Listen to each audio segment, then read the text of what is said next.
Hi buddy, I hope you are doing great.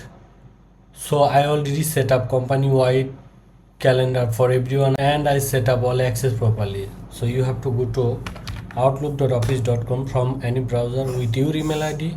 And then you have to go to calendar. Okay, then you have to go to add calendar. After that, you have to click add from directory, select account. So this is my account. You will select your account, then enter name and paste the calendar at choosesmith.com. Then you will see like this, use this address, click here, then add to other calendar, add.